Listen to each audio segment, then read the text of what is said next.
Call the meeting to order at 6 p.m. All board members are present with the exception of Alice Todd, who's excused.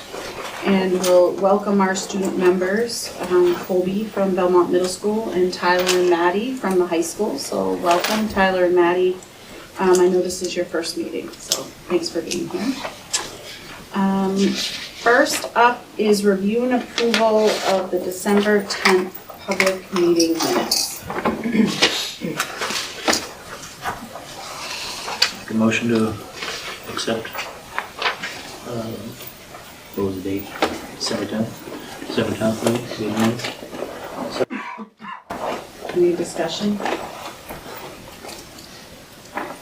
Okay, all those in favor of the motion as presented, do so by saying aye. Aye. Opposed, abstention, Randy abstained, Phil wasn't here. The date and location of the next meeting, tomorrow night we have the public hearing at Canterbury Elementary School, and then immediately following the public hearing, we will have a board meeting. Okay, first up is public communication and correspondence. If there are any members or residents of Belmont or Canterbury who would like to address the board, this is the time to do so. If you do speak, please say your name, spell your last name, and what town you're from. Anyone?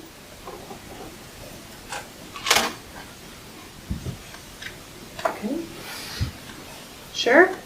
Okay, seeing none, we'll move on to the reports. First up, Colby for Belmont Middle School. We do have the report in her packet. Yeah. Okay, go ahead. So I, like last time, reviewed all of the teachers, reported everything the whole school is doing and what certain grades are doing in classes and around the school for certain dates. So in 5th grade, they're actually learning a good bunch of stuff in all their classes.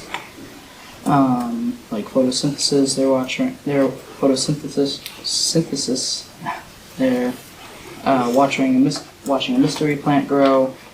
They're learning facts about that, and they're going to create a song, either just for 5th grade, or they might present that to the school. I don't really know about that one, but they're going to be learning about freshwater, saltwater, and make graphs on that.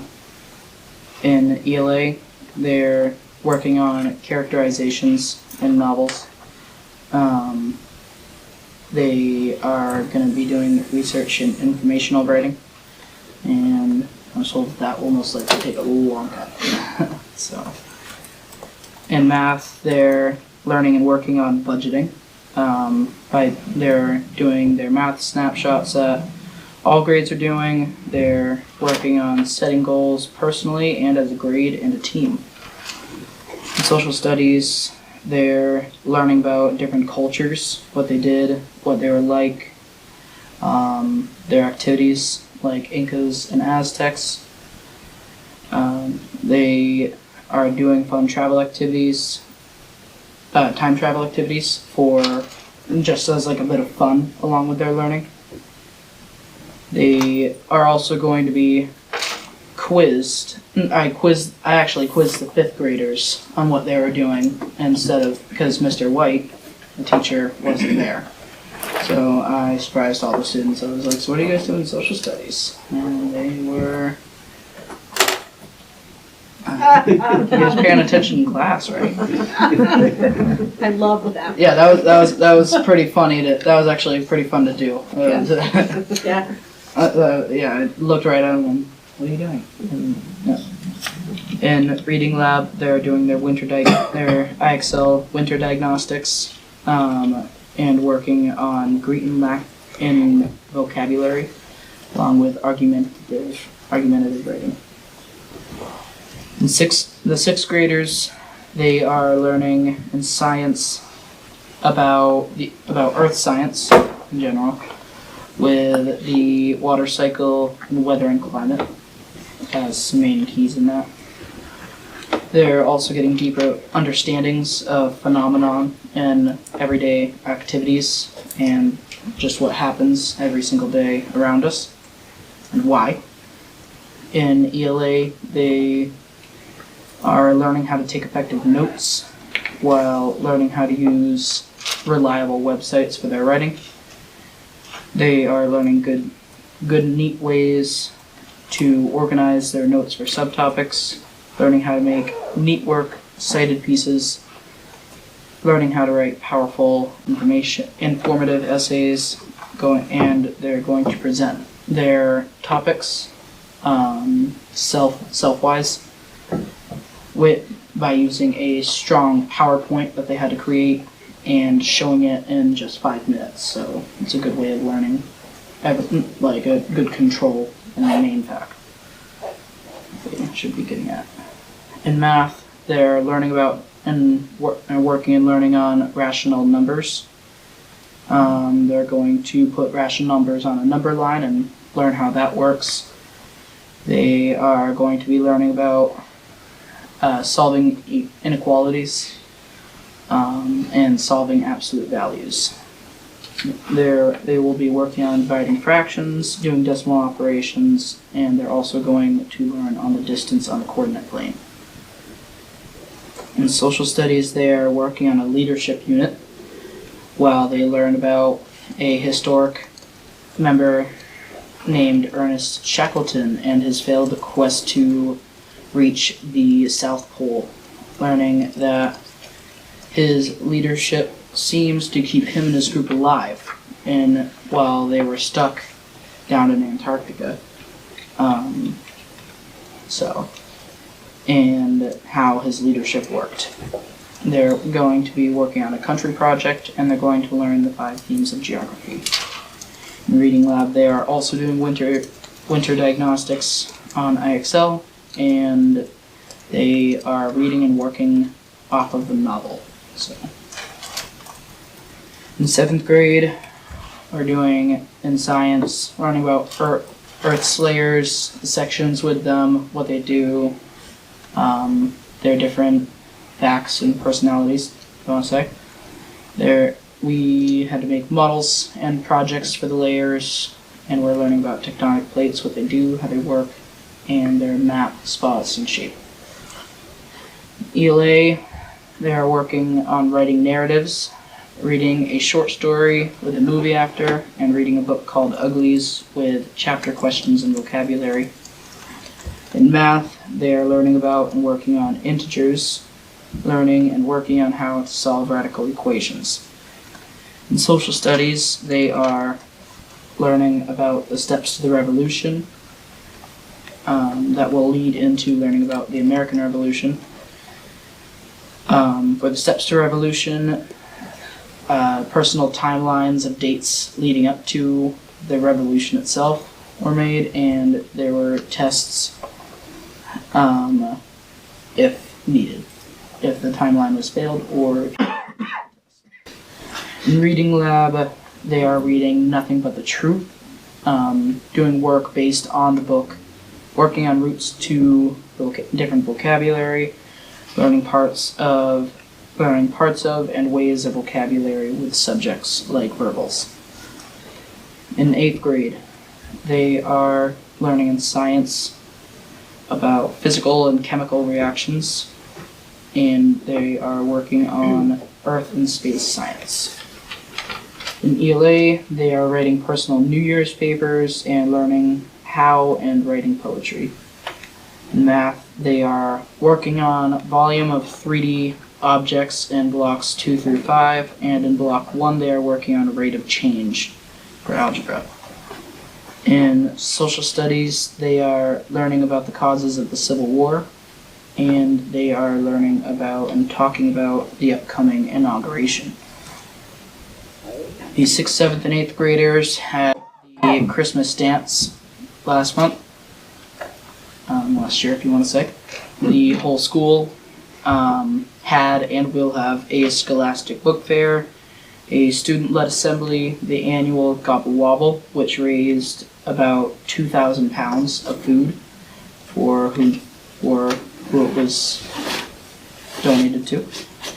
There was a candygram sale led by the student council, and they started unified basketball that anyone can help with, and it goes good for you. They are also talking about doing a polar plunge in March to raise money for special needs, and I've given the info to sign up for it. You have to raise at least $100 to participate. In band, the band students have had and will have their holiday concert, and few specific people were picked for all states band in March. Same for chorus. There are a few people picked for all states, and everybody and the people picked will be driven down to where it's being done March, and after practicing until, they will meet up with a lot of random people they do not know about, from a lot of different towns. They will also start practicing for their spring concert in March here with the school. And that's it.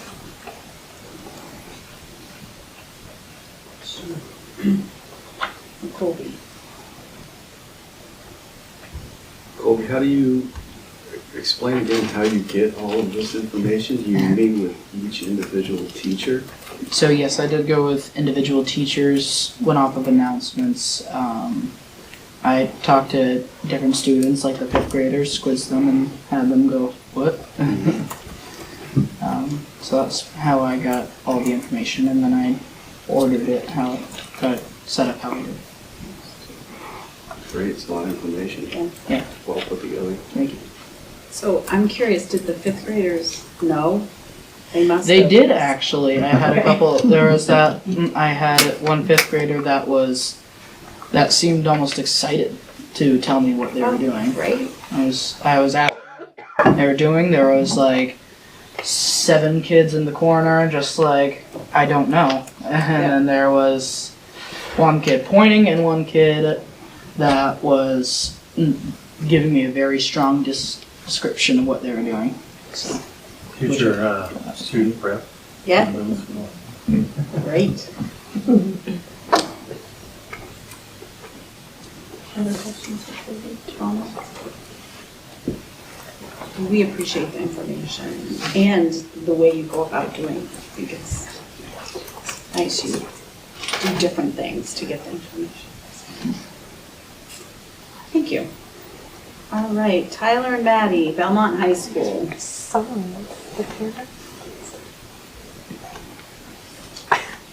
Okay, so first we wanted to summarize our winter sports that are all currently mid-season. We have obviously girls and boys varsity basketball, unified basketball, indoor track, ski team, and the climbing team. Indoor track has had a few meets so far, and now they're going into their qualifying meets. The states for indoor track are going to be next month. Boys basketball is now 7-1 as of last night, and the girls are 3-4. The ski team had their first meet on January 10th, and yeah, we've had really big student sections at all of our games and a lot of support for the teams. They're all doing well. For our holiday break, the student council put on a dress-up week and a holiday-themed assembly. It was our winter sports pep rally. We celebrated all the sports teams, and we did games based on, the teams were based on your grade. Yeah. And then right before, in the month leading up to holiday break, we had the Jake DeWare Kindness Project organized a holiday food drive. It was done as each day they had on the calendar a specific food item they wanted brought in. That ended up being very successful. One of our new math teachers this year, Ms. Schmierman, her class won both of the categories. In total 11 baskets were put together and handed out for Christmas food. Semester. What? Okay. So first semester is ending soon. Classes are done on the 29th, and then we have finals on, we have finals on the 29th and the 30th, so these are going to be half days. And then when we return on Monday, we'll be beginning our semester 2 classes. We also wanted to comment on the use of ALMA and the change of grading practices. Overall, we think people are pretty happy with the switch to ALMA. It's more clear and it creates more consistency from class to class as far as how things are graded and how standard scores are calculated. I think ALMA lays out grades in a very neat way and it's easy to read. People are also pretty happy about the clarity around formative and summative assessments, with assignments graded as 0.25 or a 1. The weighting of our GPAs was also nice. A lot of people were happy with that, and they felt that it's a better representation for how they're doing, especially if they're taking honors or AP classes. And then another thing was the habits of work grades, which seem to be pretty inconsistent, and I've heard a lot of people questioning how they work and feeling that they are inconsistent. And then we have Winter Carnival coming up in the week before February break, so next month. The City Council runs that, and it just brings all the grades together for a bunch of our different big events that we have. This year our theme is emotions, so we have sadness, joy, disgust, and anger. And then each grade has chosen their emotion by this point and has started to put things together for that. And we just think that this is a very important thing we do that allows different students to show their different strengths and do something they like to do. Seniors are working on college applications. Many students are wrapping these up as deadlines are approaching for some colleges. And there have been a couple seniors who have made their decisions. As of last year, we had Action start, which was advised by Mr. Wilkins and Mr. Bankston and Mr. Bellier. And then Megan Divers, one of our seniors, leads that too. It was formerly called SALT, and it's now stands for Athletes Collaborating Towards Impactful Outcomes and Needs. We've done a couple events. We've been calling them Raider rallies, and that's to try to get as many students as we can at different sporting events. And then we've been, at the end of each season, tallying up which grade had the most spectators at games, and then they were getting money towards their grade for that.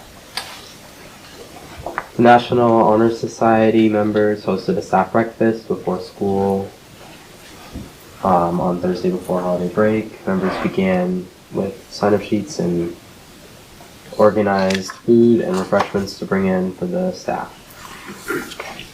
And then lastly, we have a lot of seniors this year doing Diploma of Distinction projects. Just a couple of those were, we had a senior doing a toy drive, and all those toys are going to be given to the children at CHAD at Dartmouth Hitchcock Hospital in Lebanon. There was a pink out game at the varsity boys basketball, which raised a lot of money towards breast cancer. Another senior will be hosting self-defense classes, and another will be doing health classes at BES. That's all we have.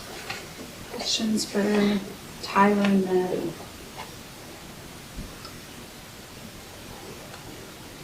I appreciated the update, well, all the updates, but in particular, some of the students' perspectives on the use of ALMA and grading practices, just because the student perspective is really important.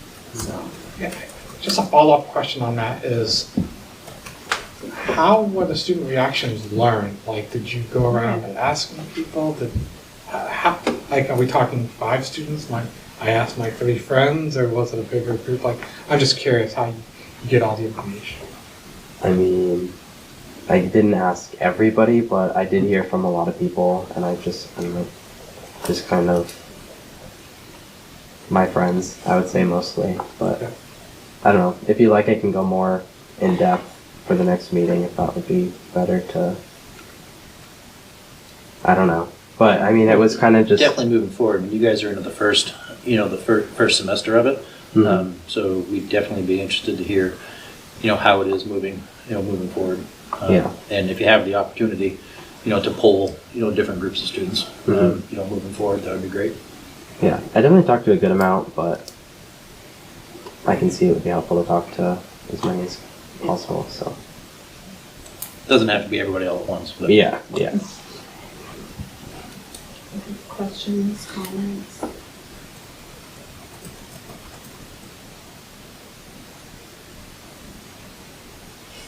Okay, thank you. Appreciate it. Okay, next up is principals reports. And Yeah, they're all here. Board member? Huh? Board member. Oh, board member. Yeah. Mark, anything? So I went to a couple basketball games last week. Had the opportunity to get to them, and I'll have to say on, I think it was Wednesday, warm-up music for JV and varsity. The music was atrocious. Okay. And when I say atrocious, I'm talking language, I'm talking topics of within that language, or within the music, and I don't think it's appropriate to use the language here in this meeting. But it was bad, really bad, for both JV and varsity. I did mention it to Cayman when I left partway through the varsity game. He did send out that evening an acknowledgement of that and apologizing for that, and so that was a very fast turnaround, and I complimented him on that. I hope that the students that were allowed to pick those songs were going to receive some type of consequences, because the expectation was they were allowed to do that with the understanding that it was school appropriate music, and it definitely was not, unfortunately. Okay. Jeff? Pass. Yeah, so this weekend coming up is the Bach Bash at the high school. So it is going to be Saturday is the high school level, Sunday is the middle school level, so B5 and IQ. There are teams coming from all over New England as well as Canada coming down, which is pretty cool. And I know I checked with Amira the other day, and she told me that she extended an invitation to different members of our local legislative bodies, so we'll be seeing senators and reps there as well. Very nice. She had sent an email to us all in December inviting us, so if you are available and want to swing by either day, I highly recommend that you check it out. It's a cool event and it's a lot of fun.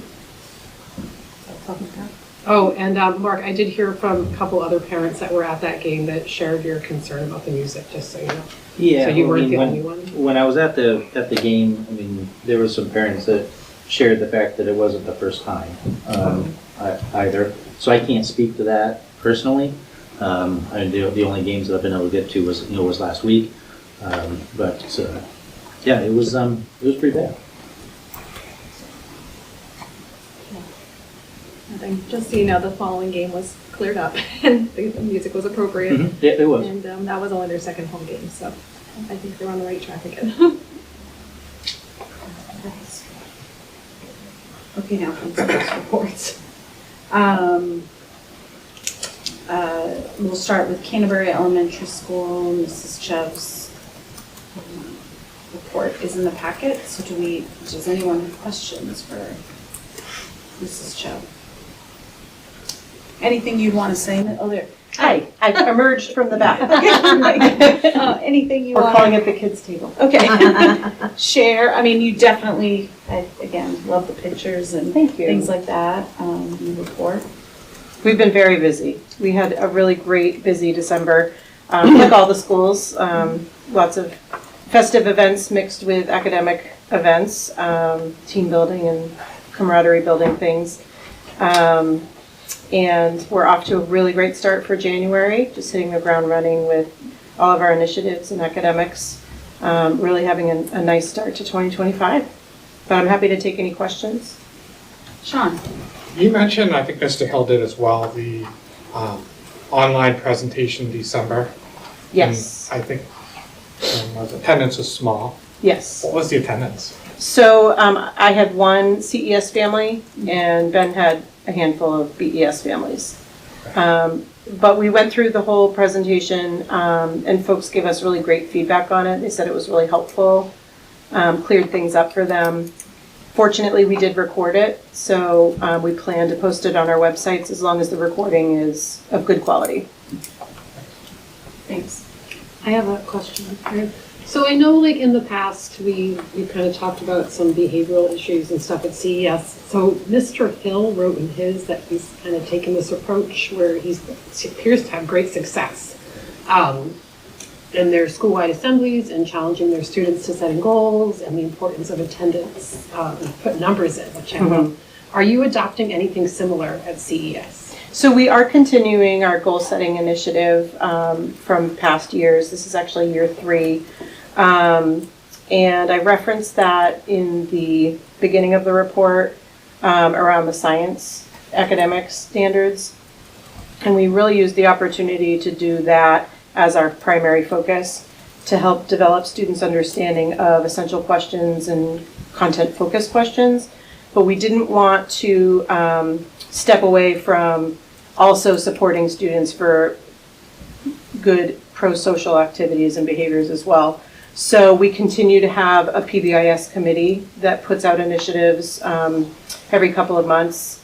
I just haven't really put it in my report, but we had one in December and we're starting a new one that launches tomorrow. We rolled it out to staff today. Thank you. Other questions from Mrs. Chow? Thank you. You're welcome. Next up, Mr. Hill. Mr. Hill. I mean, I think you read my report probably, so, but I'm very happy. I mean, the last couple of months we've had a lot of things going on. It's been a very positive environment, so, and I felt good writing my report, I guess. Excellent.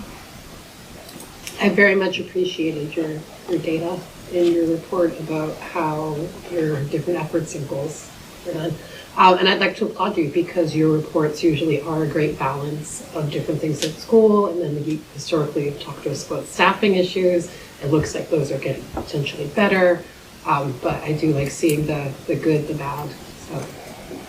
We'll knock on that wooden table and we'll hope to try and continue.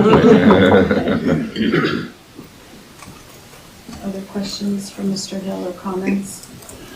I'm hoping that your guys' attendance being low with the Alma is that it's a little bit more intuitive than what we were using previously. So it might not be as needed. I don't know, but it's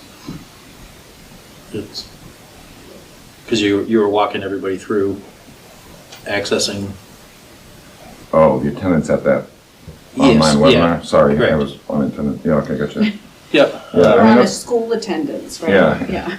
Yeah, I mean, that's what I'm hoping for, when you guys are seeing the low attendance, but low attendance seems to be commonplace across the board on things. Yeah, it's unfortunate that we don't get more people, but we're doing the best we can, and we're putting information out there for people who want to take advantage.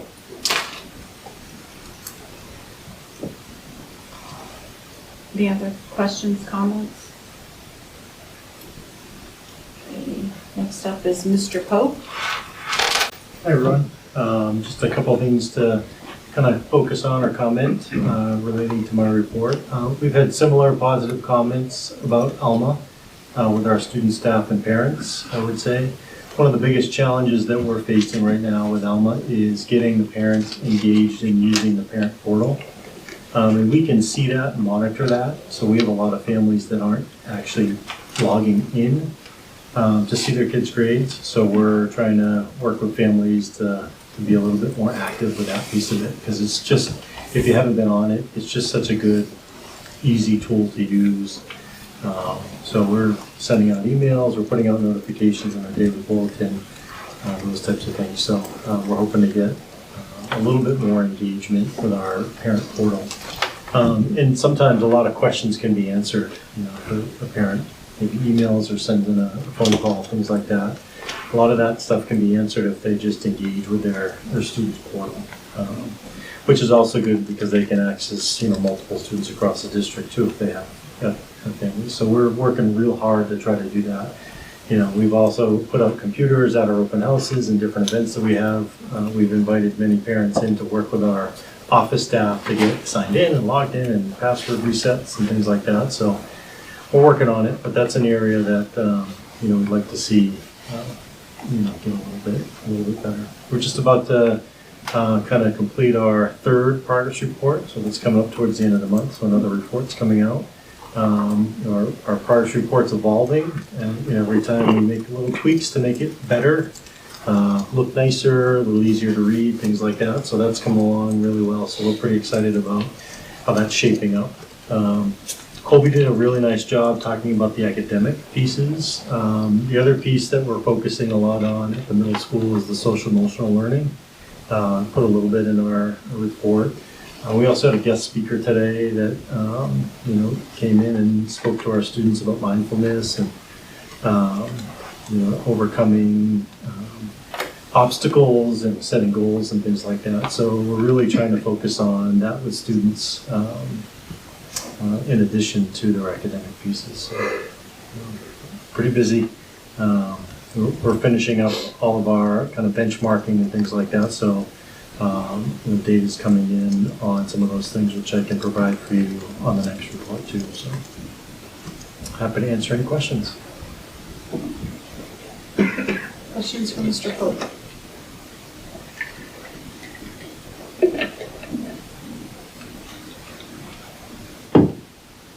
Sounds like you've answered everybody's questions. It's a nice balance between like Colby's report and then yours had pictures and things like that. Well, he To definitely, kind of bring to life some of the things he talked about. he's doing a great job. Yeah. He will interact with a lot of the teachers and kids to get some of that information. So, Yeah, it's great. yeah, it's good. Okay, Mr. Finch. Hi, everybody. So I started my report with some staffing updates. We're trending for the most part positively on that. We've added Maddie Sandifer in our front office, and when we went through the hiring process for Maddie, her references were just gushing about how great she was and how quick she learns. If you haven't had an interaction with her yet, anytime you call the school, you probably will now because she has jumped right in. She's doing a great job in a very, very fast-paced position. There's a lot of stuff going on there already. We just fairly recently learned that we have a support staff member who's going to be moving and then kind of stepping into retirement as a result of that. We're going to miss her a great deal. It's Pat Bushy. She was just awesome. She's been great with the kids.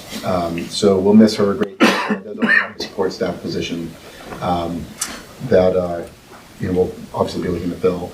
The special education teacher position, we have not gotten an applicant for in months. There's a lot of open positions in the area and in the state. Special ed teachers are in need everywhere. And I just think it's a situation where there aren't enough candidates to fill all the roles. And it's a statewide trend on that one. We put forward a name for a spring production theater director. So I actually wanted to thank the board and the Appendix B folks specifically.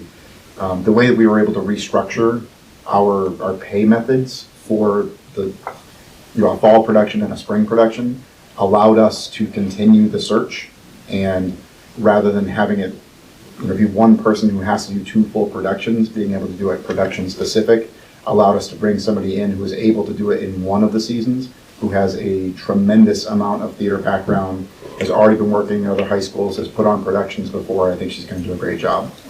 Subbing candidates, continue to be pretty minimal.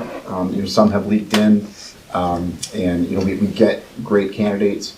We had a new, fairly recent grad join us the other day, but it's it's still a concern from time to time. I didn't put this in my report, but I alluded to it in the past.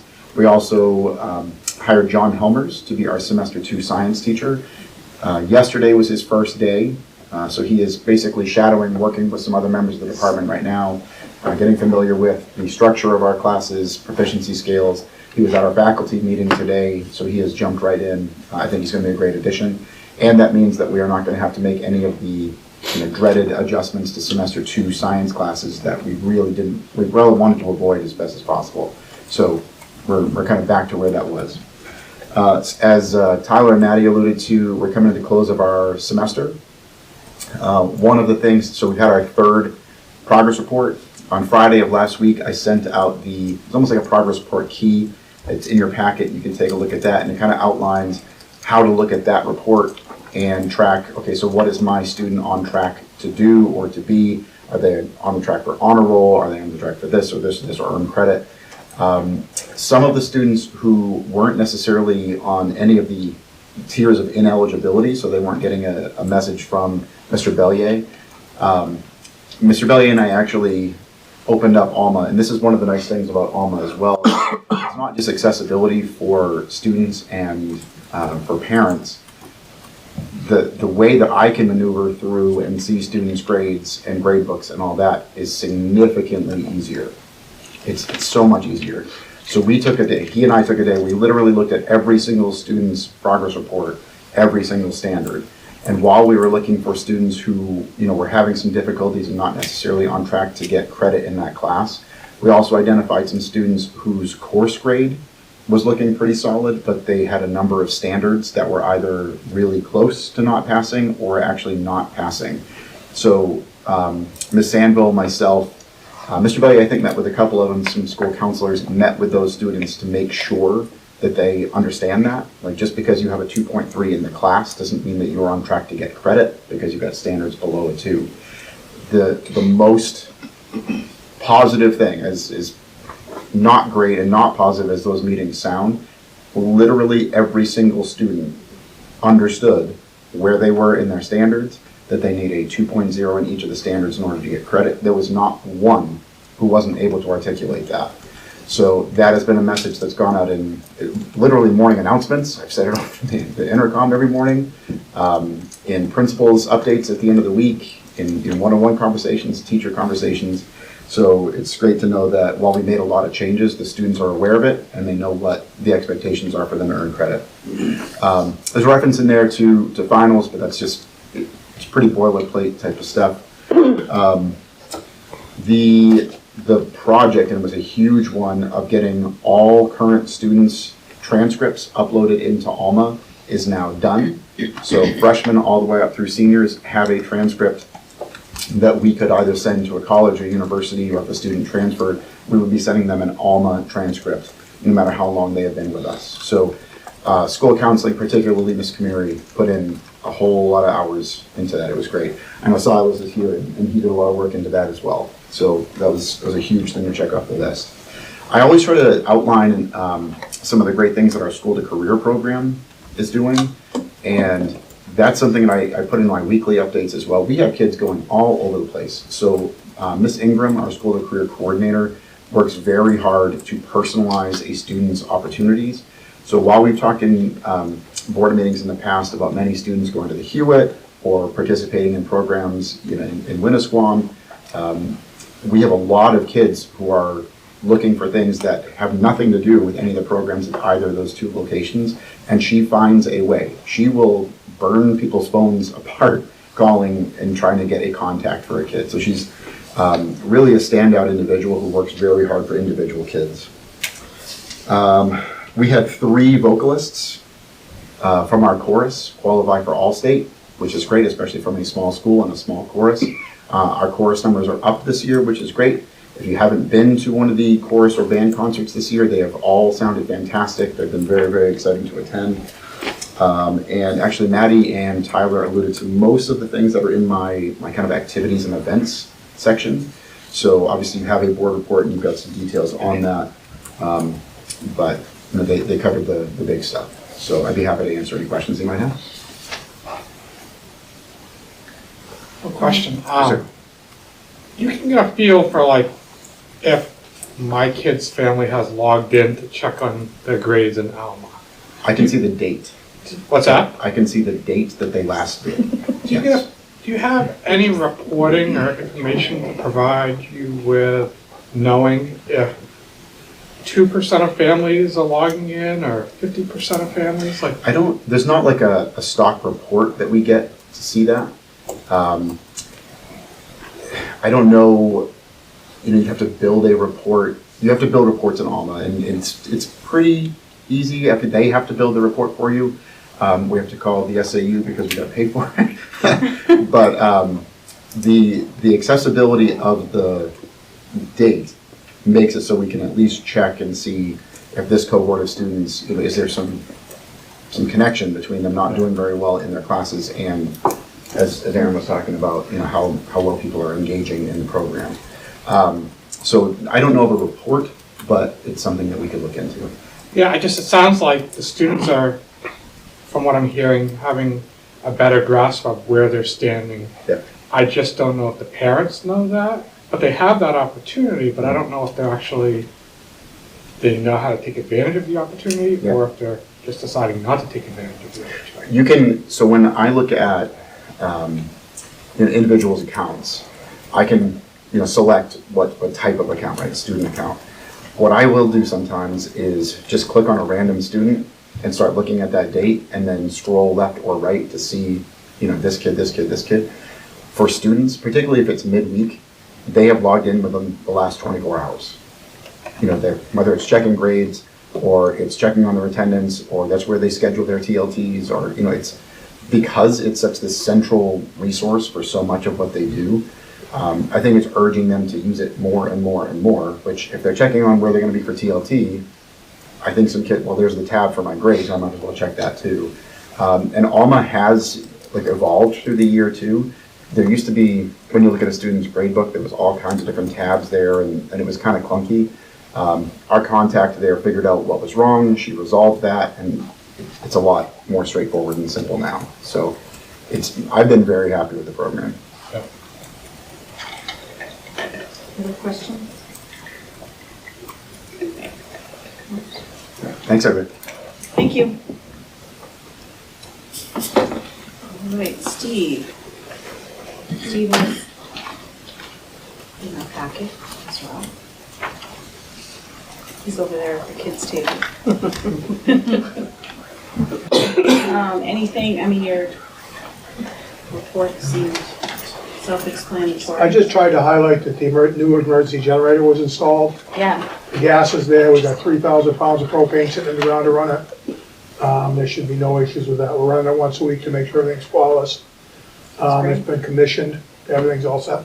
Is the testing of the generator, is that still done at the same frequency now that it's new, or does it not have to? Every week it runs for 20 minutes to make sure it comes up to operation. And there's some lights inside the building that would show you if it didn't come on and if there was a problem. Do you want to just review the refrigerator trailer behind the high school now? Sure. So the high school's freezer went down. So we had to quickly move a bunch of food over to a couple of the other buildings. And their food distributor brought them a trailer to keep the food cold, and then we had to load it back from the other buildings back into the trailer. And we're hoping by the weekend it's back up and operational. They were working on it today, so. It's the freezer that's what that itself, trailer is. or- The compressor on the roof, Ah, but it caused the freezer Yeah. to malfunction. So if you see the freezer truck in the back, that's why. Okay. Questions for Steve? So we must have is our only planned project the replace VC? That's just till July 1st. Then after that, it starts all over again. So that's just from this year's budget, what needs to be finished, that's all. Okay. So we only have one thing left, One thing left, that's it. aside from normal Correct. buildings, Yep. grounds, maintenance stuff. Okay. Our major project this summer is the paving at VHS. Yeah. Okay. Questions? Thank you. No question. All right, information and technology. I just want to have a correction, this is the cool kids table. Oh, the cool kids table. All right. I didn't even know you were back there, so it popped up. I'm like, whoa, all right. Okay, Brandon, your report's in here, but anything you want to? Nope, it's pretty straightforward. If anybody has any questions. I do. Versatrans integration for Alma and First students. Is this the infamous like data connection where we'll hopefully be able to get better bus routes? That's the hope. Do we have an idea of when they are going to come back with that or look at it? Is anyone like, that's like a authorized button? I know that that's probably on their end, not yours. Yeah, so we're actively sending them the addresses and everything now directly out of Alma. So I assume at this point they're probably gonna wait till another school year to change up bus routes if there's any optimizations beyond what they're already doing. But yeah, it's on their boat now. Do we expect, and this might be a question for you, Michael, like to hear from them on, like we're sending them data, what are they doing with it? Sure. Thank you. Yeah. Even if like someone says, hey, like what could this look like? They don't have to change it now, but to see if it's at least useful and there's opportunity. Seeing that they've done something. Right. Other questions for Brandon? Cool. Thank you. Okay, that's it. Thank you. Silas, I think I saw him come on. Yep, there he is. He's sitting at the adult table. Yeah, he's at the adult table. I'm the only one. All right, Silas. Yep, so I just have an update for you on the process and kind of the rationale for where we're at with piloting Wit and Wisdom as instructional resource for elementary literacy. So, any questions at all about where we're at in that process or the decisions that have gone into that?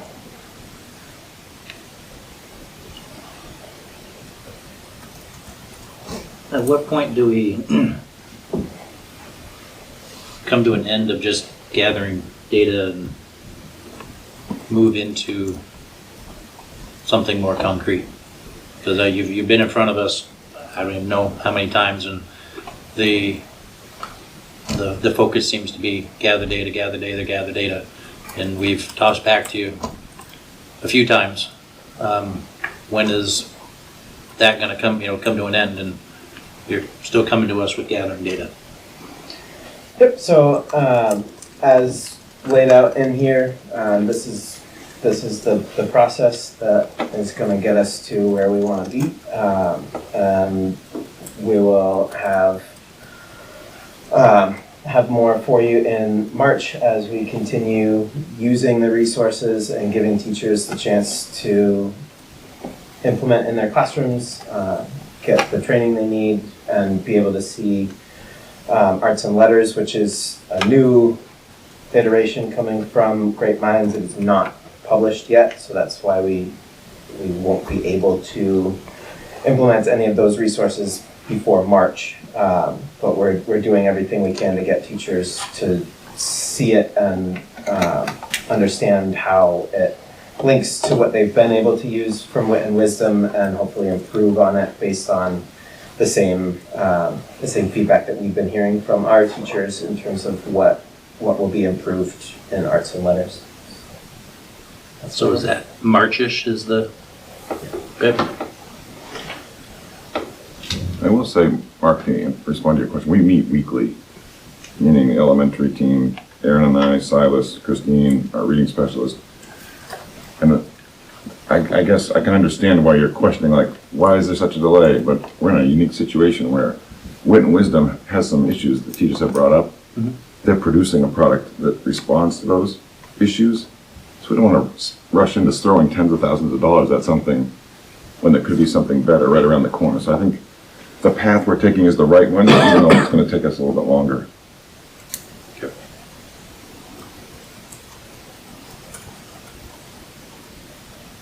Other questions? So what's happening now, though, is that it would help with whether it's using wit and wisdom or the new one, arts and letters? Yes, yeah, so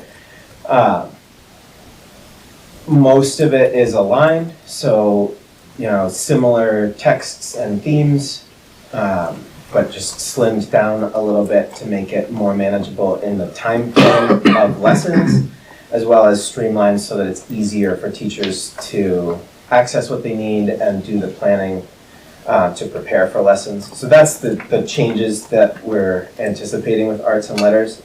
Most of the modules carry some of the same texts. So that means our investment of purchasing these materials and having teachers go through the process of implementing it, both of those are worth the time and the money, whether we go with wit and wisdom or arts and letters. So we are down to those two. At this point, that's all we're really considering because A, we've put this time and money into it, and B, it's been a process that all along the way we've been like, this is what we need, this is going to address the issues that we know we have, and this is going to be the best direction for our instruction and the best investment for the district.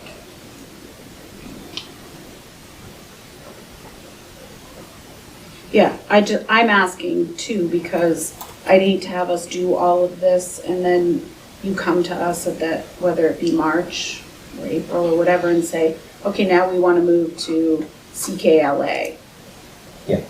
I'm like, I understand what you're saying, Mr. Hill. Like I'd hate to see all of that. Because at some point we have to decide. Mm-hmm. That's not part of the plan. What to move? To start visiting other programs at this place, is trying to make sure that our teachers are comfortable with what they have in front of them, as well as what we would need in order to improve. Right.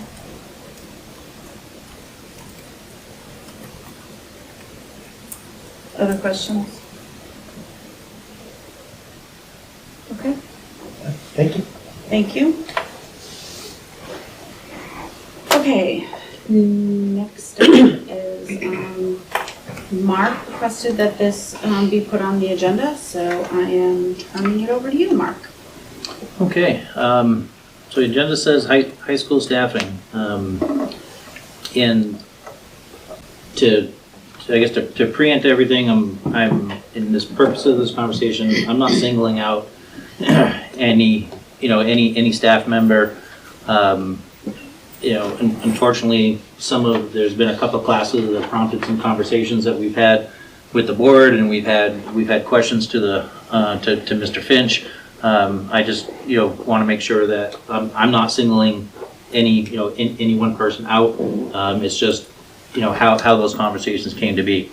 But this board has spent at least 18 months, possibly longer, asking for the staffing information at the high school to have accurate numbers, what the staff is doing, and throughout the different blocks of the day. The request has been pushed off several times for a number of reasons.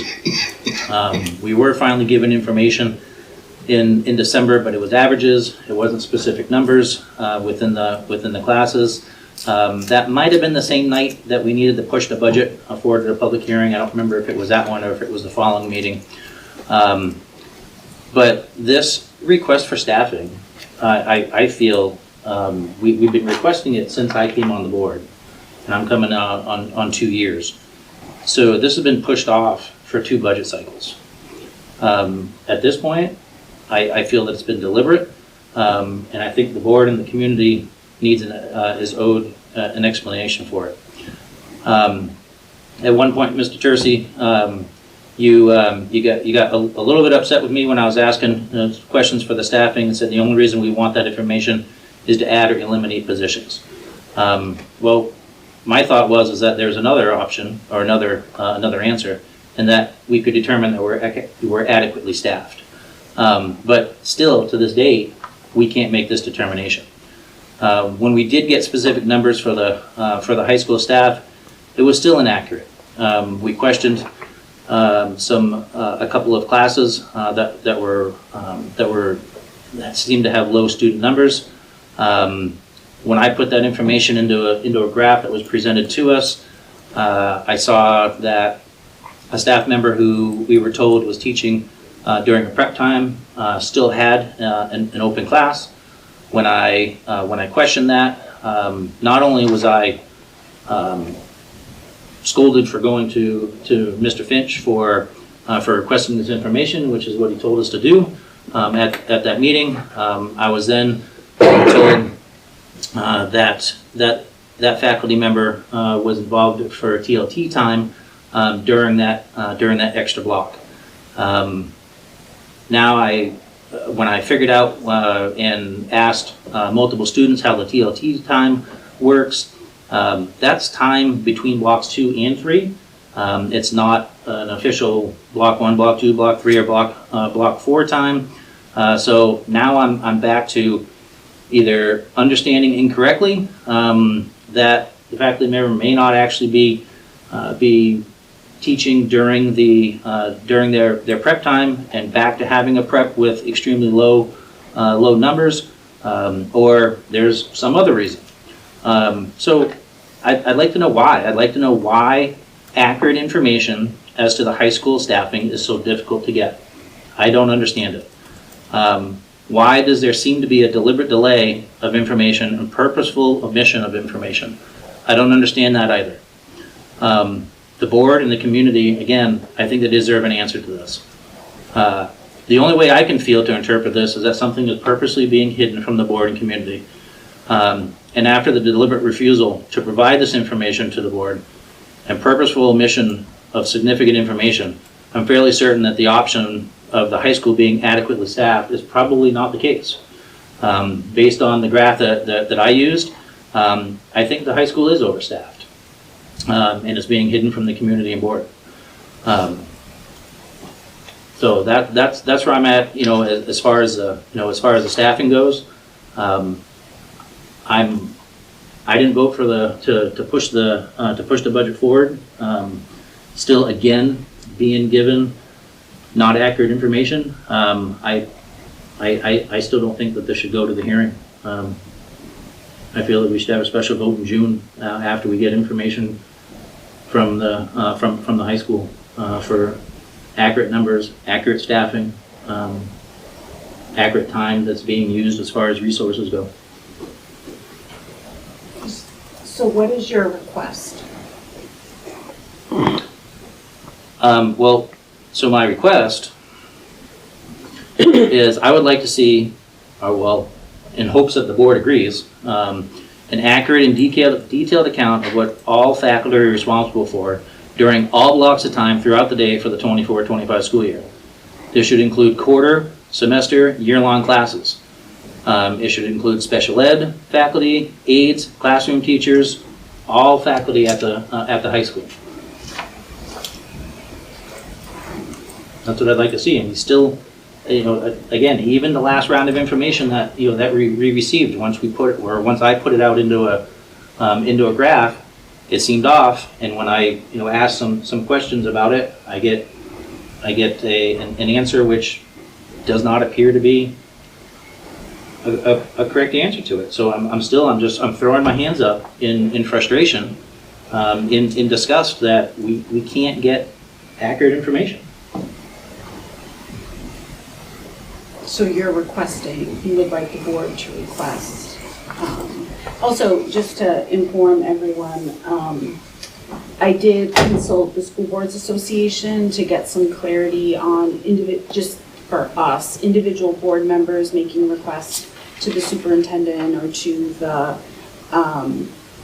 to individual principals. And our policy is clear that board requests need to go through the superintendent, but it's not specifically clear about, could I call up Michael and ask for something? So the School Boards Association is that just so everybody knows, no individual board member has the specific authority to make requests on behalf of the board or independently of a board. And that we can request information from the superintendent at a duly called board meeting at the request of the board. So that's why I asked, asked Mark, that's why it's on the agenda. So if we're wanting additional information, we need to be specifically clear about what we're requesting and what the purpose is, so that it's very clear what we're wanting. I do think back over the years, like I probably asked questions of Mr. L, Mr. Finch, like it probably wasn't to this degree, I'll admit, but it might just be like random questions, like I do think it's unclear as far as, I think it's important for us to have relationships with the administrators and be friendly and go to a basketball game and ask a question or whatever. Like a 2-second question, we're not talking about like, so, but I also understand that, anything that takes any real effort, there should be, a discussion amongst the board, because I can't go and ask for all kinds of, I assumed I couldn't go and ask for all kinds of information.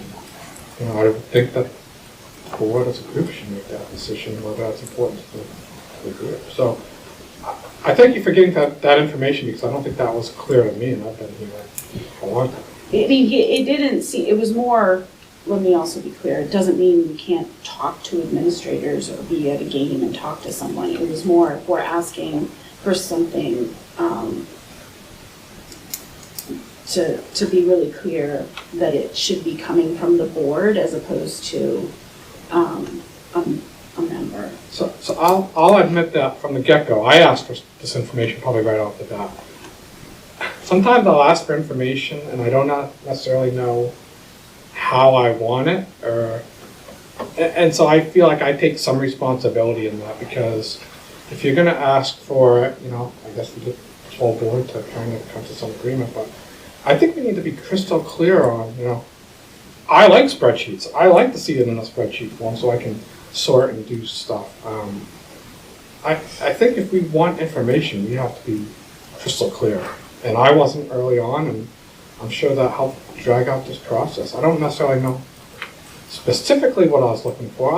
In general, my interest is, do we have opportunities to combine classes to free up teachers to offer more electives and cool classes, or something that students might have an interest in that we've never offered at Belmont High School before? Like, that would be great. I wanna have a high school where kids in other surrounding towns go, oh, we don't have that in our school. Like, we should want that. That doesn't mean I want to hire more staff, because we can't do that either. And so that was my initial goal, was to see if we had any opportunities to better utilize our staffing numbers to offer as many options as possible to our students. So I wasn't here at the last meeting, but I think like one of the things that I struggle with is when the data's been asked for and it comes back, it's exactly what was asked for, but it's how it's almost like presented to us. So in everything, it appears to have like a caveat. So like, all right, you're gonna see these low because they're combined, but it's not showing that it's combined. It's not showing that one teacher's teaching multiple classes within the same block. So I'm looking at the data from the last meeting, and I see one here that it says English 10. So there's an English 10 honors class in block 2, there's an English 10 in block 3, an English 10 in block 4, and then down later there's an English 10, another English 10 in block 3. So I'm like, okay, is it more than one teacher? Because I know we said that teachers weren't allowed to teach more than 3 classes due to the contracts. So I think that this is presented in a way that's understandable to the people that work with this all the time. Mm-hmm. But to us, like, it makes us ask questions. Like, it seems like there is whole thing. I didn't know about the TLT. I thought it was a block. I thought it was a whole block. When I learned it was the time between blocks, I'm like, wait a minute, what? I'm like, you have 45 minutes between classes? And then I learned that there was, like, some days are department meetings during there. So it's like, okay, and that's what made me think, are there multiple teachers in the same grade teaching? Are they like dividing and conquered? So like how this was presented last meeting was exactly what's asked for, but now I have all new questions. So I think like that's one of the things I struggle with, is as we've gone down this road, and I am all for coming up with like more creative classes. That was one of the recommendations of the withdrawal study. But it just, every time it like seems to just like open up we go down a rabbit hole. And I don't know what the solution is. I do think like what we've asked for has been given to us, but I don't think it's what we need, if that makes sense. And I don't know if we necessarily know what we need. Being the ones that are providing that information, I appreciate you saying that you received what you've asked for. It's a matter of stating the purpose of the information, and then we can format it so that it's easily understood to address the purpose of the request. When a request comes forward with class sizes, that's exactly what you have. Here's your class sizes.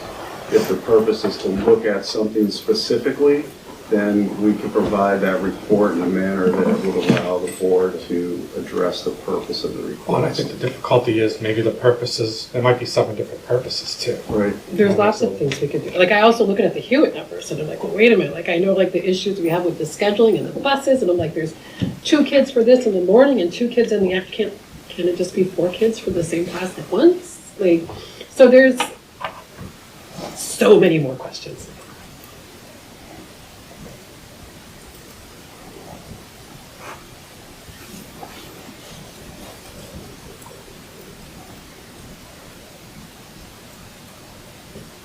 So, what would you like to do relating to this request?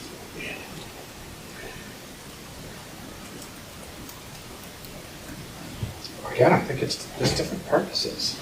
I mean, I think Mark has a purpose. I don't know if it matches what my purpose is, so I don't know what to ask. I mean, I could propose getting the board behind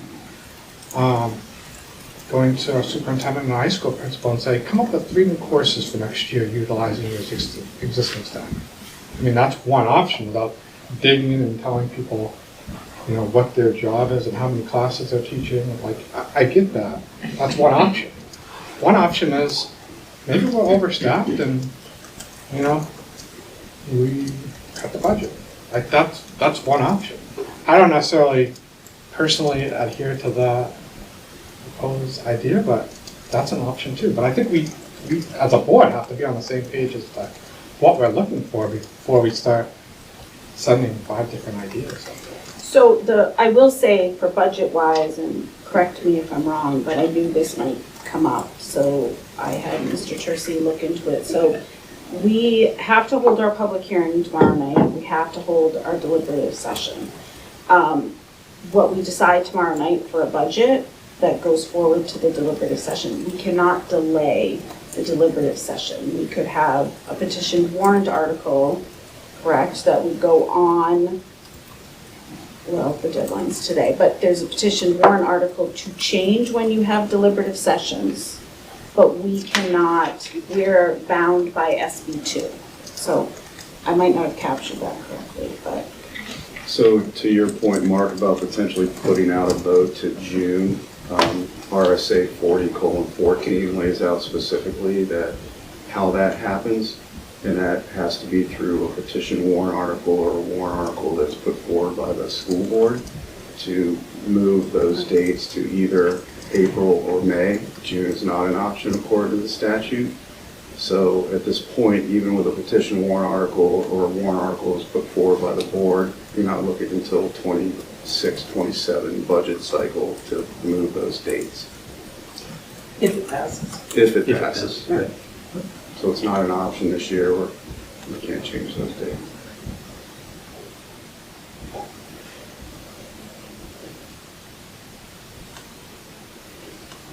So again, this as a new request, that's why it's under new business.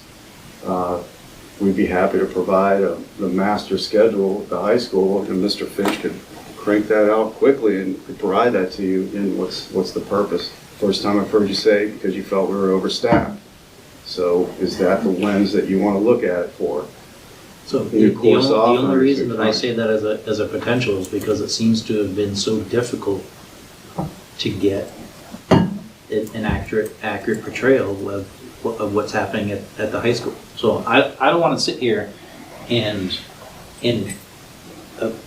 accuse anybody of anything, but it seems very, very odd to have numerous requests for all these loads at the high school for what faculty is doing what, and maybe I have a skewed perception, Randy, where you said that we got what we asked for. That's my view too.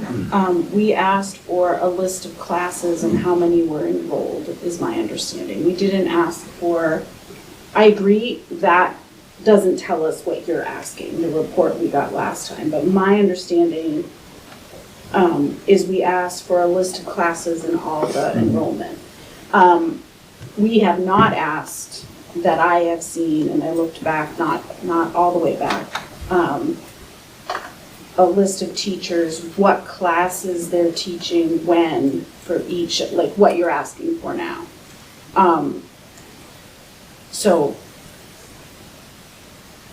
and I would say, I mean, I think it's have this conversation, but for me, it's not just a point in time. Like I would want, there's point in time data, but what are I would want trends. And I would want what's projected potentially for next year to know like where we're at, like what could we offer. We've also, we throw around a lot of things. So as I reflected on your request, we talk about, do we want to keep block scheduling? Do we want to look at 7 periods? Would that give us more options? Do we want to look at staffing and who's teaching what? But we don't ask for anything to really be looked at. So that's just my reflection as I took in the request. But I feel like we've gotten what we asked for, and if we want something different, I think we have to make the request and be incredibly specific. And then Mark, just to clarify, when I stated that, it was because like we originally asked for class sizes. So we get class sizes and then we wanted more detail. But so every time it's presented to us, like there's always like a caveat to it. Well, you got to look at it this way. And I think it just keeps leading us to more questions. Yeah. Because it's not, I think, as clear as we had hoped it would be. Right, and so that's why I took the last piece of information we had, and basically I drew out a grid, and I was like, all right, here's these run of classes, going across and block 1, block 3, block 2, and started filling out that that whole grid, and then still had questions. So that's when I attempted to reach out to Mr. Finch, and then was throwing policy back at me for the proper protocol for asking for that information. I agree that we've asked, and I feel like what we asked for is presented to us. I do think that it does lead us to more questions. However, I mean, if we're overstaffed, I would want more information from our guidance counselors, or our kids who are requesting to be in certain classes even able to take those classes. Do we even have flexibility within that? But I do feel like, we've started with a flow chart of like who's in the buildings. I mean, I feel like we've gone through the stages of it started there and then we wanted a little bit more and a little bit more. And I do feel like every time we've asked, they presented it to us. It's there. Yeah, it is tricky. A master schedule is tricky to offer for all these offerings. I mean, I look at this list and see we offer quite a bit at our high school. I'd hate to take those away.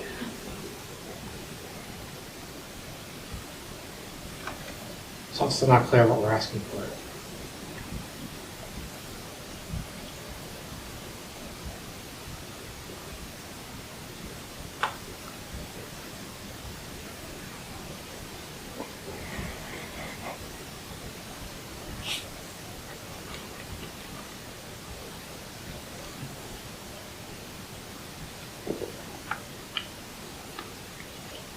So when I think about like what I do at work, and we have been working on this big like resource allocation, where we're looking at our employees and then the projects they're working on and like capacity and stuff. Like I don't know if that's where we're going down this road. Like to look at teachers and class sizes and kind of just in a different lens, like in that scheduling.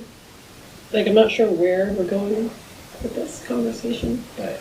Well, Michelle, I mean, you started talking about trends, so that would probably be, very appropriate. I mean, if we could get what, master schedule look like for 23, 24, semester 1 and 2, what 24 and 25 look like. And I understand they're not going to start building, 25, 26 till later, later in the year.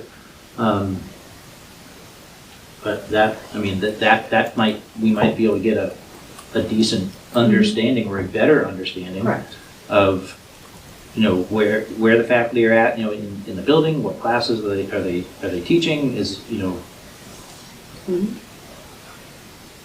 I don't know how to make that request to make sure it's the information that we want. So I'm just being clear, so my lens would be if we have a teacher who, because of the master schedule or whatever, the various, you only have, she's teaching, or he, whoever, is teaching 2 blocks, and then they have a block that's a targeted. It's not a block. TLT. It's a 45-minute period. No, he didn't say TLT. When he was here last time, he said she had a block that's essentially a targeted, it's a study hall, but it's targeted, is what he said when we were here last time, so. Targeted academic support. Yes, so it's a whole block, it's not the TLT, and we talked about that. And then she has a student, or he has a student that has the open block, a student comes in. So my question would be, whether that's accurate or not, I'd be like, okay, so did we have to go down that route, or could that person have offered the history of Portugal, or the history of whatever? I mean, just like what could we offer that would, because it might be just that one point in time. Mm-hmm. Well, and if a targeted academic study or guided study or whatever, whatever it's classified, if that's part of the schedule, then I'd like to see that as part of the schedule. Yeah. Not all of a sudden have it be tossed at us when we ask an individual question. I said that's probably what I'm most frustrated at, is when, if we have follow-up questions, all of a sudden we get new information. It's like, well, wait a minute, why didn't we get that information on the front end? Which is why I wouldn't know how to make the request. So for me, we asked, what are the classes? So I don't. I guess the other thing that I struggle with is, I always have the budget in the back of my head. I'm always thinking about money and staffing and all that. I'm also thinking about, course offerings, and can we offer additional course offerings? And then right in the middle is it my job to be looking at how many kids a teacher has at 1 o'clock on Thursdays? I don't know if that's really my role as a school board member. So I don't want to micromanage a situation, but I feel like we as a board should have an understanding of how things operate. Right. And so I don't know how to balance those. You can't have a focus of a budget in the back of your head if you don't know what the, for lack of a better term, what the master schedule is. Yeah. And to Sean's point, now I'm very confused on the difference between TLT and targeted academic support. It sounds like the same thing. And you don't want to micromanage, but you should know what that is. Right, to your point. And I think that's part of it. Some of it we don't understand how things operate. And so we do end up with a lot of questions. And I think to Sean's point, though, it's not our job to figure that out, but it is our job to look at budgets and to look at, are we appropriately staffed?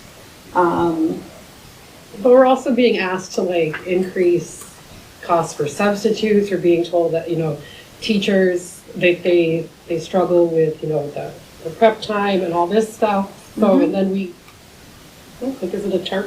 Like I said, every time it's something else that undoes the layer of this blooming onion.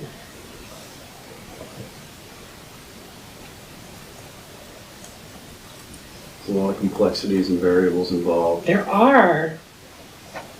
That's why you have an administrative team that handles that on a daily basis. I get that.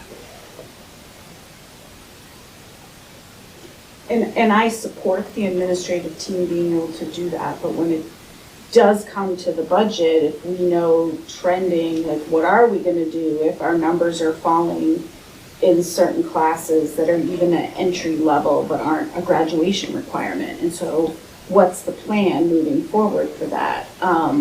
And so we're relying on the administrative team to help us through that. I mean, I want to continue to offer the depth of what we have. So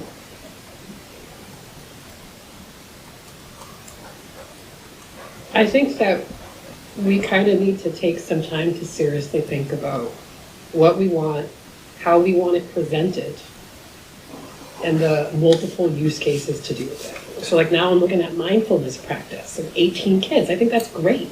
Should we offer more types of classes in those areas? Did you guys discuss this? No, Maddie's in that class. Yeah. But what's the next stage in that? What would come after that first mindfulness practice? Is there a next level? Is it advanced meditations? If their trends are that kids keep doing that, why aren't we offering more electives? And to Mark's point, if we look at our schedule and our capacity and all this, do we have opportunity to offer more electives?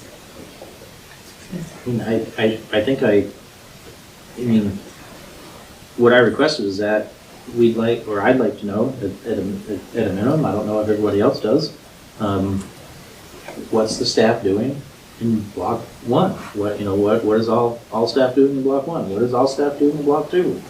Block 3 and block 4?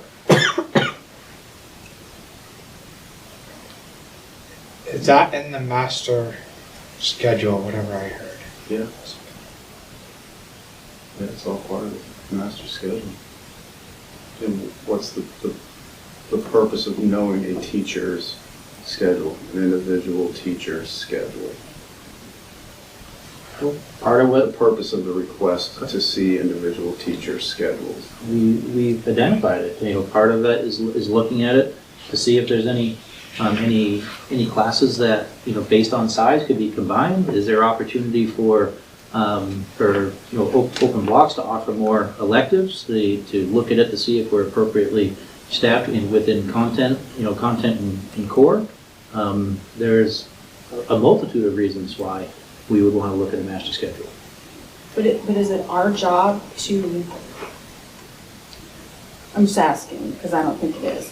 It's not our job to build the master schedule. I'm just trying to figure out, we have administrators that run the school that create with school counselors to figure out what we're offering. If we want to look at it from a staffing point of view to look at budgets, that's a different conversation. Yeah, and I guess I want to know, are we adequately staffed without micromanaging the whole Correct. process? That's a simple question. At the end of the day, we are presenting to the community an operating budget for a Shaker Regional School District. We have to be able to defend that budget. Mm-hmm.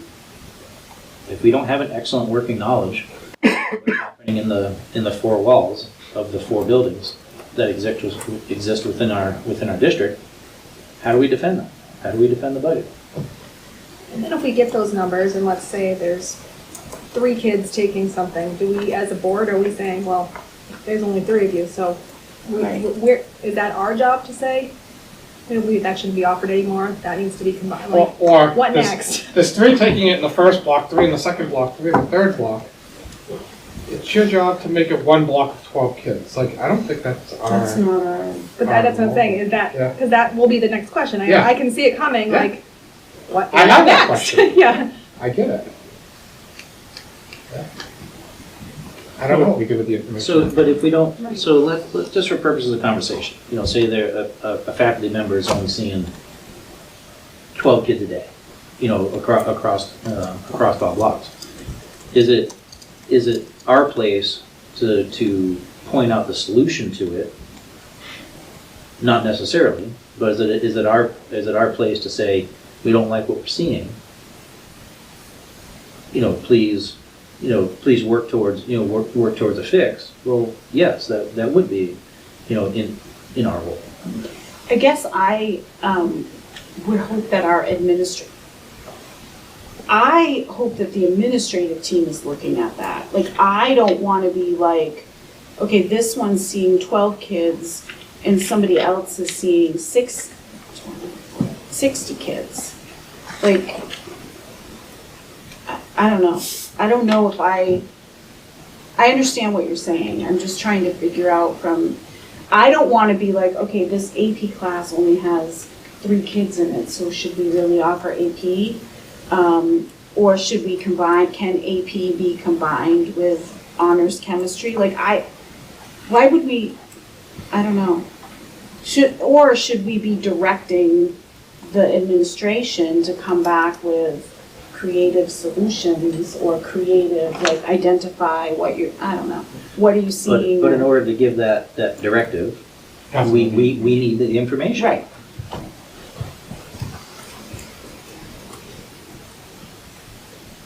Which is why we thought by asking classes would get to that, but it actually doesn't get to that, right? Because the one kid in drawing or whatever, AP drawing, it's probably APR or something, is actually in with another art class. And we wouldn't know that by looking at what we were given.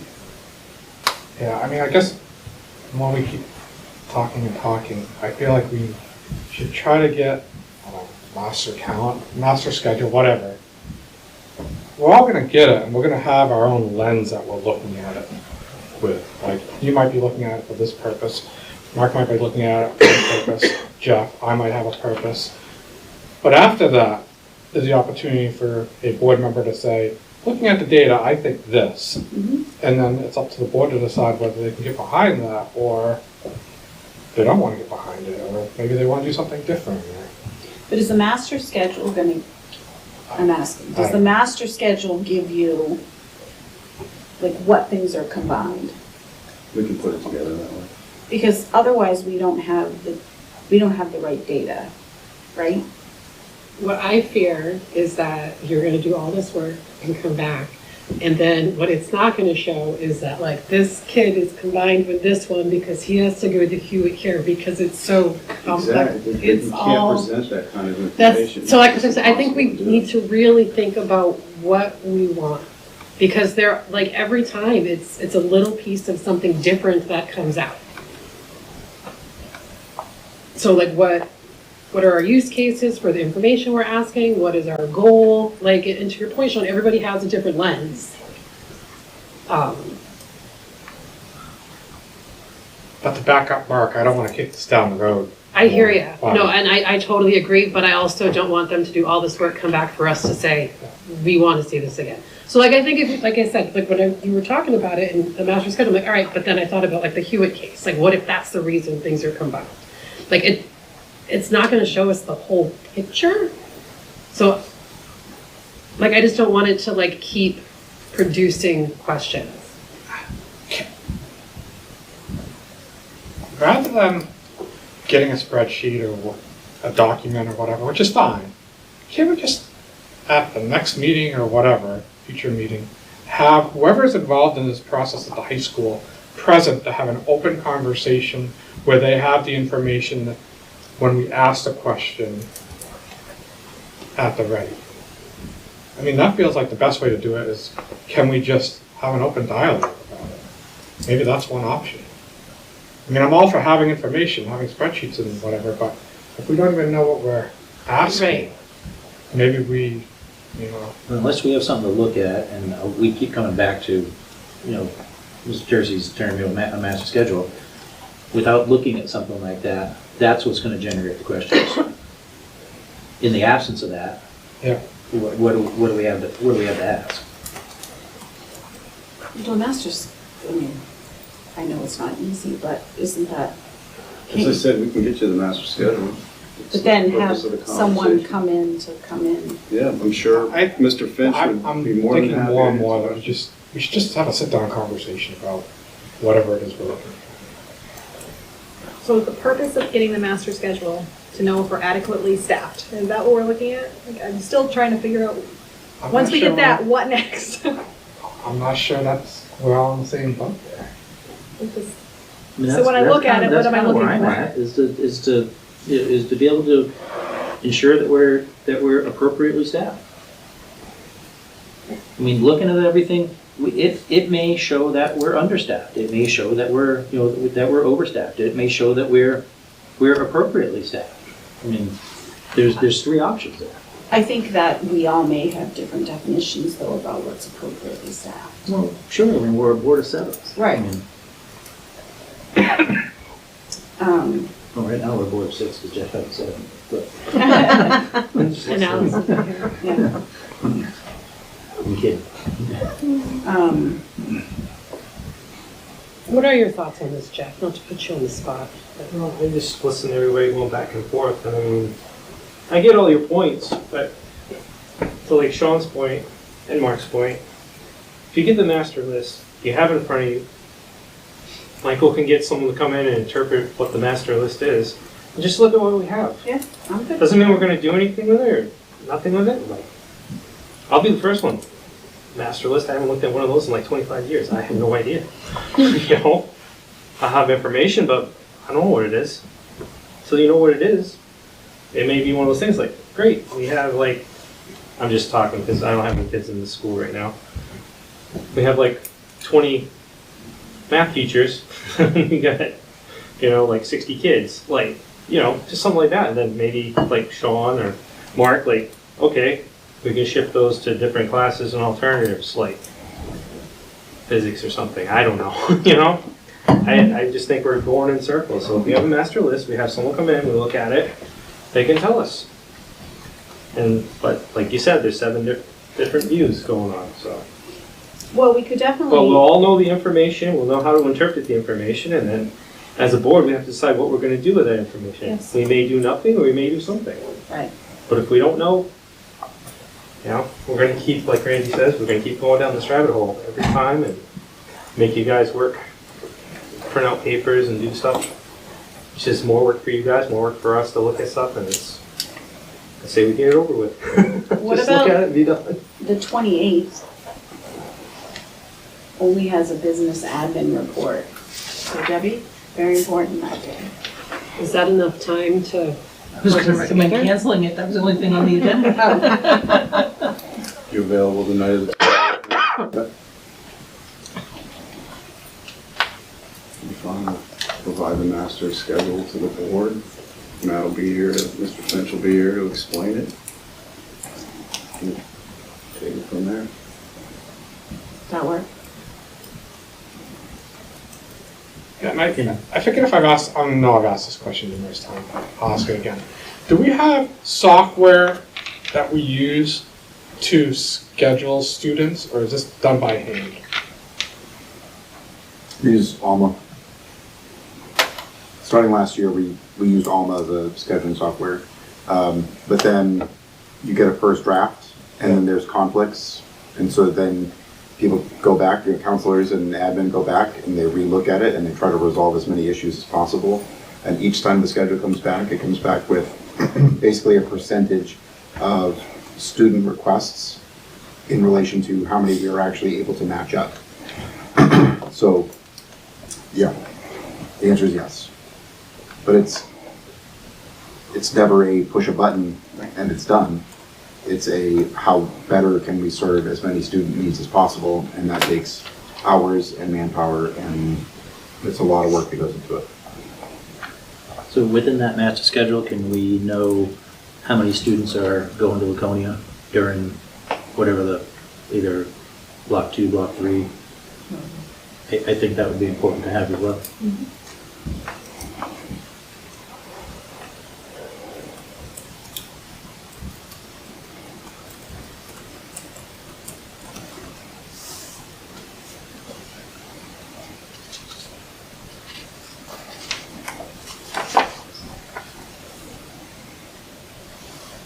Okay.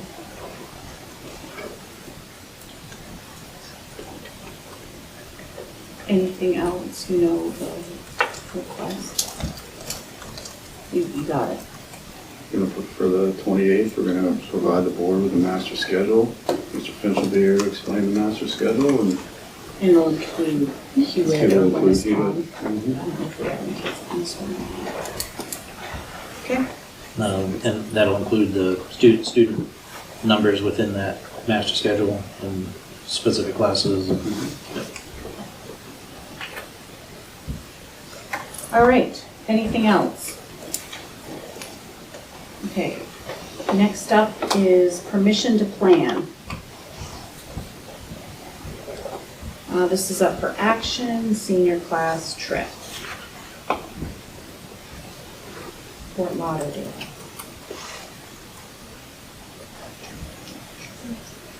I thought it looks pretty cool.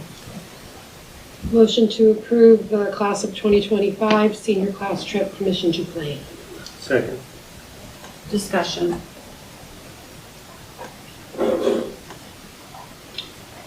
All those in favor of the motion as presented, do so by saying aye.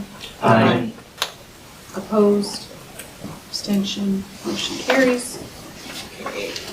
Budget development, which, public hearing prep. So, just want to make sure the board is aware and handed this out to you this evening. And I know before we get into discussion about the public hearing and so forth, we did have one petition warrant article that was delivered to the SAU today.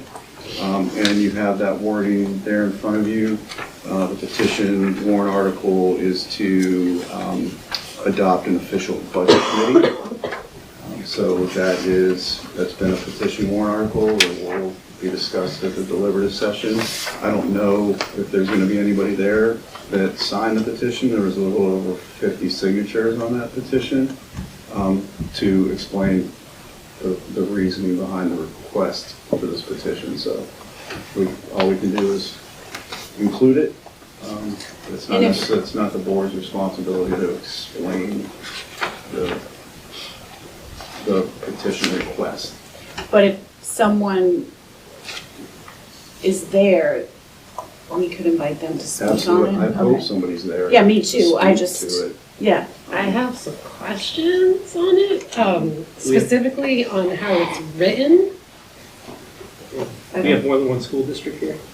Yeah, so again, this is going to be a good conversation with legal counsel as to how you bring it forward, but Debbie and I can give you a general understanding from our perspective as to how this looks. So basically, the school district moderator would appoint the members of the budget committee for the first year, and then becomes an elected position that would have to go on the ballot for the following March.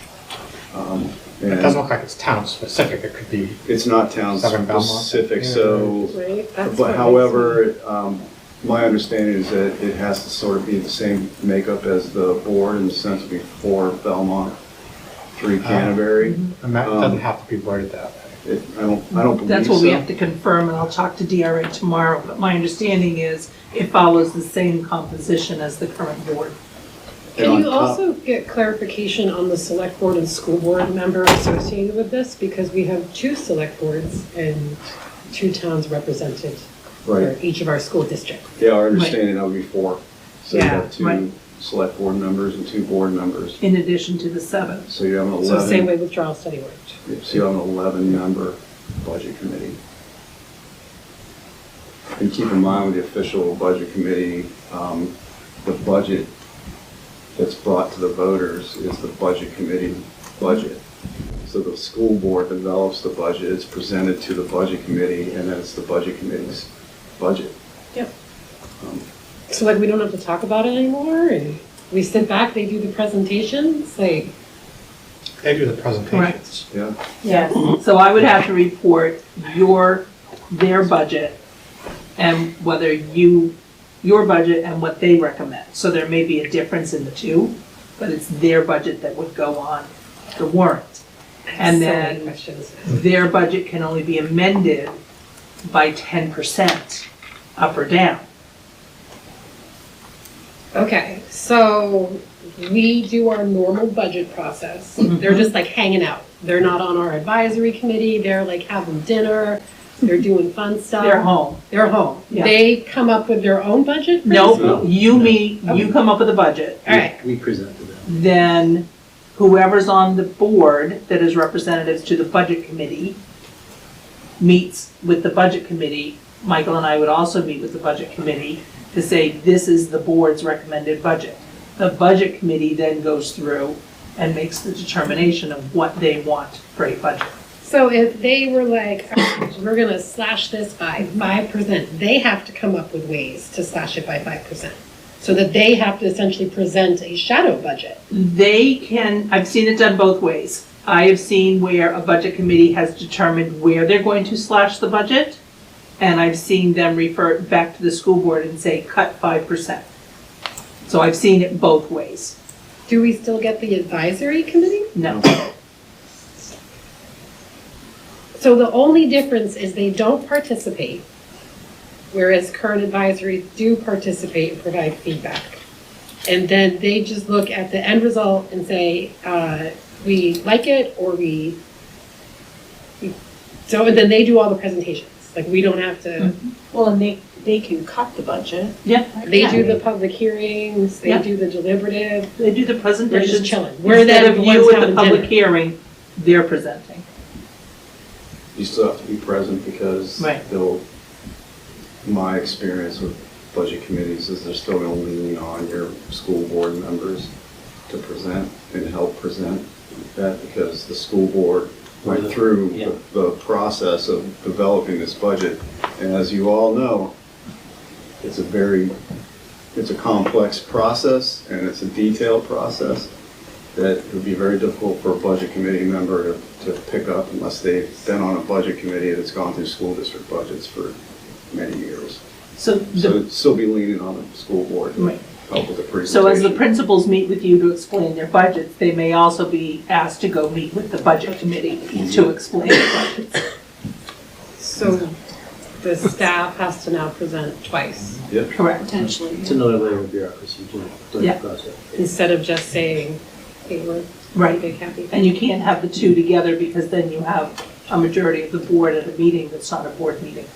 And your timeline doesn't change. So all of those additional meetings are now crunched into that same timeline that we currently follow. I think the challenge is going to be, I mean, as to whether this passes or not, the challenge is going to be filling those seats. I mean, the moderator can appoint people, but those people are still volunteering to sit on that budget committee. But more importantly, if it gets to the point where you need names on a ballot, that's where the challenge is going to come into play. So you might not ultimately end up with a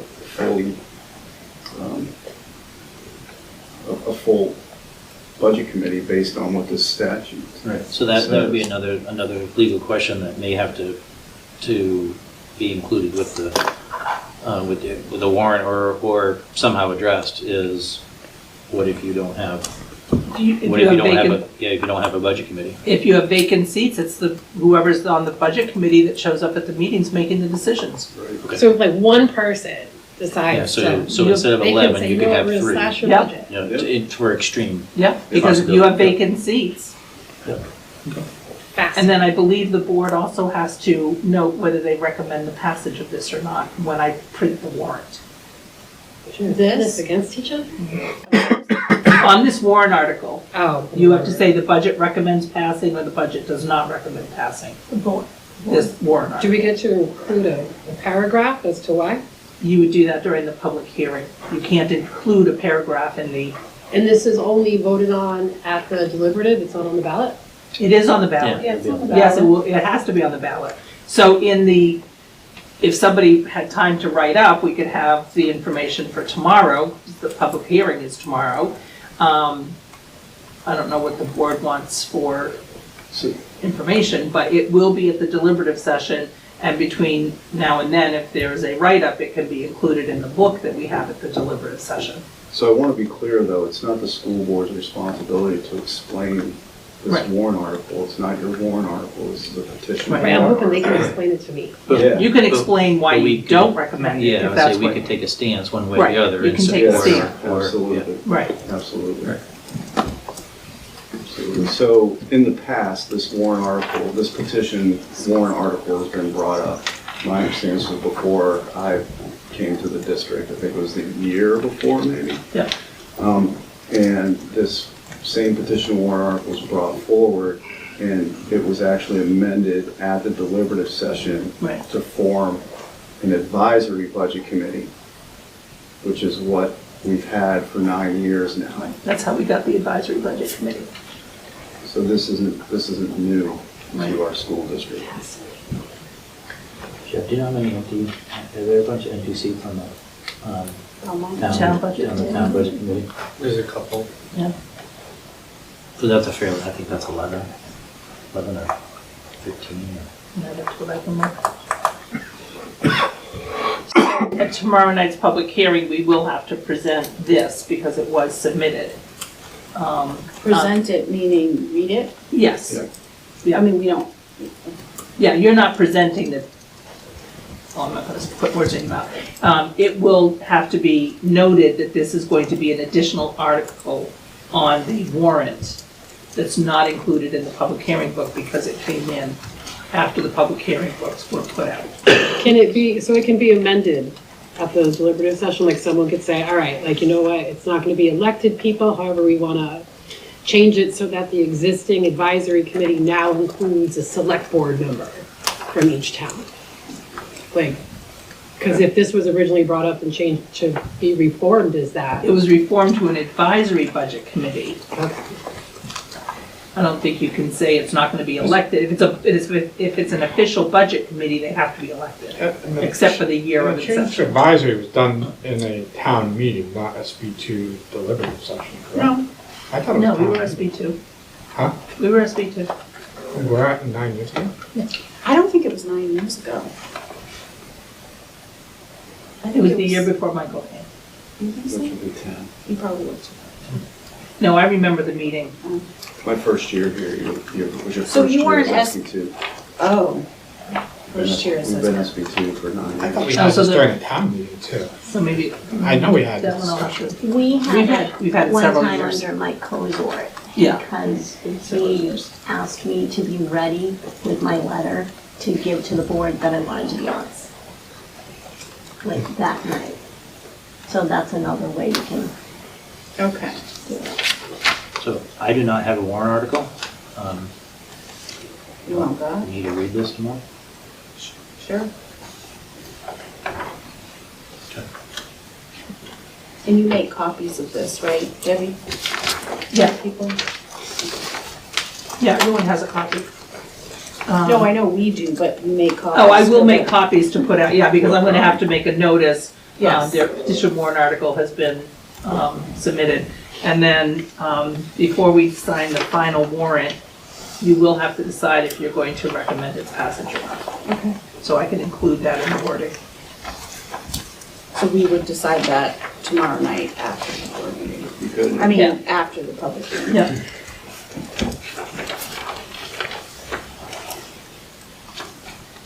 Okay.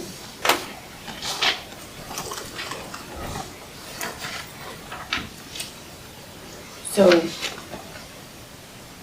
is there more for this? Go ahead. Did you email us our sections? I forget.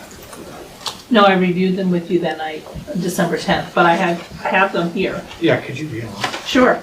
So 1100 to 1290 is Sean. 1300 to 1890 is Randy. 2110 to 2190 is Jill. 2210 to 2225 is Alice. 2310 to 2490 is Jeff. 2510 to 4600 is Mark. And the subtotal and the transfers is Michelle. The articles are the operating budget is Michelle. The facilities expendable trust is Jeff. The technology special revenue is Randy. The food service expendable trust is Jill. The special ed expendable trust is Sean. And now the petition warrant article for the budget committee will be Mark. Did we note that Alice wasn't here? in the beginning of the meeting? Yeah. Yeah. She's excused. Somehow I missed.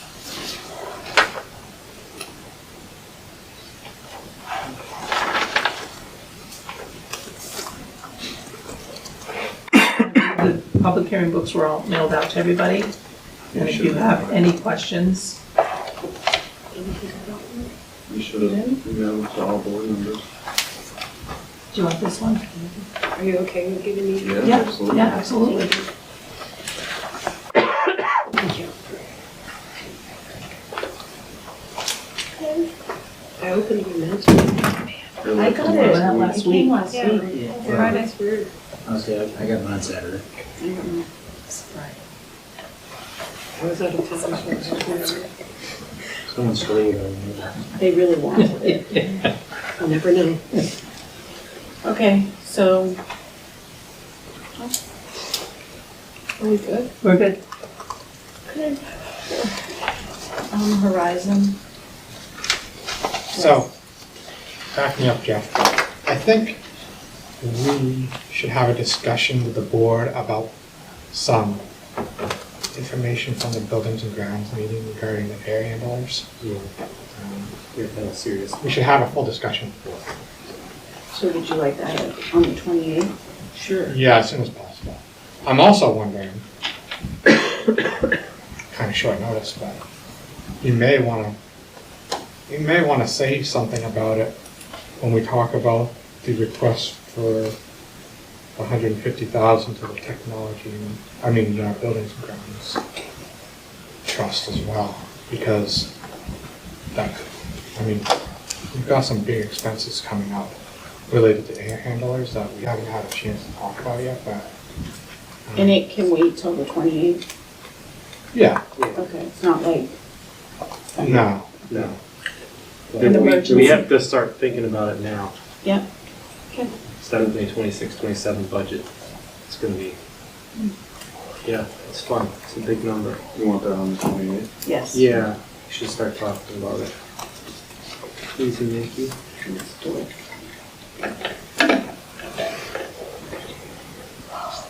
I have a question, Michael. Is there any way we can give them the, the printouts, the information he gave us? Is there any way we can get them to them for the 28th? Oh, yeah. So they can look at it? All right. Put it in the packet. Yeah, thank you. That way you guys know what we're talking about. That helps. And then you can explain it all, since air handlers. I'll do the are best I can. Not my thing. And the packet information might have some big numbers, that's all. Yeah. Jesse's scared. My dad? No, there's no mic. There is big numbers.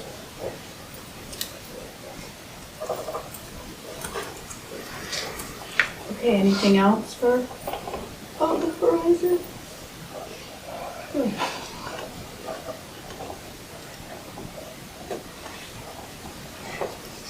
Okay.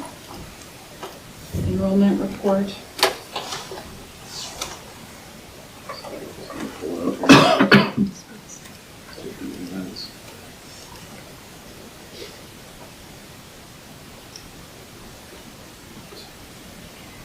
So, as of January 1st, our school district total is 1,127 students. See, that is 6 fewer than previous report in December.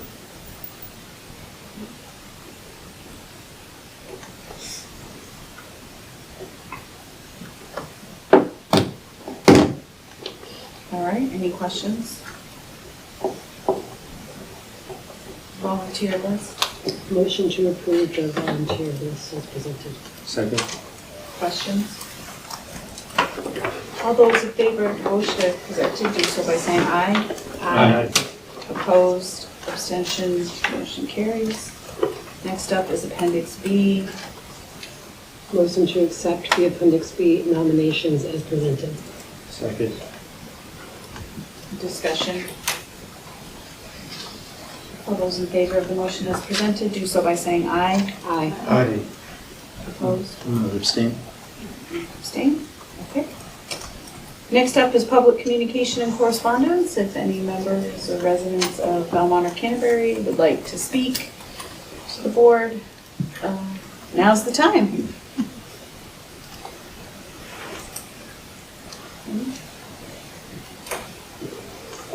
Just make sure anyone isn't at the kids' table back there who wants to. Just me. Okay. Last kid left. Oh, there you are. All right.